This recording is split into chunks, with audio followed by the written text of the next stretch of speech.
কিছু চিত্র নিজেই কথা বলে। এমনই এক রহস্যময় ক্যাপশন দিয়ে অপু বিশ্বাসের সঙ্গে নিজের একটি ঘনিষ্ঠ ছবি প্রকাশ করেছেন মাহফুজ কাদরী।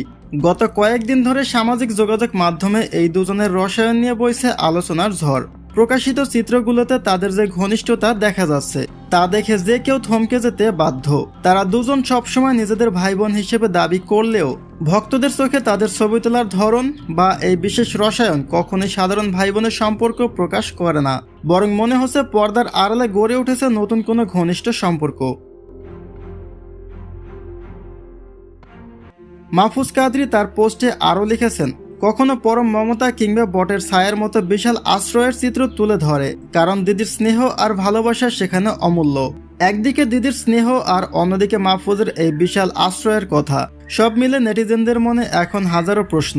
ভাই বোনের এই সম্পর্কের আড়ালে কি ব্যক্তিগত কোনো সম্পর্কের কথা লেখা হচ্ছে?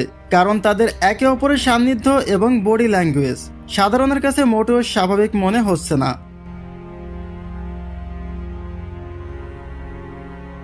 এই আলোচনার উল্টো পিঠে রয়েছে শাকিব খানের দেওয়া দীর্ঘ অবহেলার গল্প।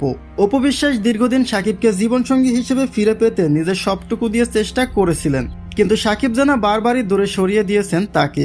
এমনকি সম্প্রতি প্রিন্স সিনেমার প্রচারণায় অন্যান্য নায়িকাদের সঙ্গে শাকিবের ঘনিষ্ঠতা অপুর সেই চেষ্টাকে চূড়ান্তভাবে ব্যর্থ করে দিয়েছে। বারবার শাকিবের কাছে প্রত্যাখ্যান আর অপমান সয়ে অপু বিশ্বাস হয়তো এখন নতুন কোনো আশ্রয় খুঁজছেন। শাকিবের আশা ছেড়ে দিয়ে কি তবে মাহফুজ কাদরীর আশ্রয়ে শান্তি খুঁজে নিলেন অপু বিশ্বাস? বাস্তবতার কাছে হেরে গিয়ে এখন কি মাহফুজের সাথে নিজের ভবিষ্যৎ যাত্রা শুরু করতে চান তিনি? তারা কি সত্যিই ভাই বোন, নাকি এর পেছনে রয়েছে অন্য কোনো বড় সত্য? তা সময়ই বলে দেবে। তবে ভক্তদের চোখে এই চিত্রগুলো যে মোটেও শোভা পায়নি তা নিশ্চিত। অপু মাহফুজের এই রসায়ন নিয়ে আপনাদের মন্তব্য কি? জানিয়ে দিন কমেন্ট বক্সে।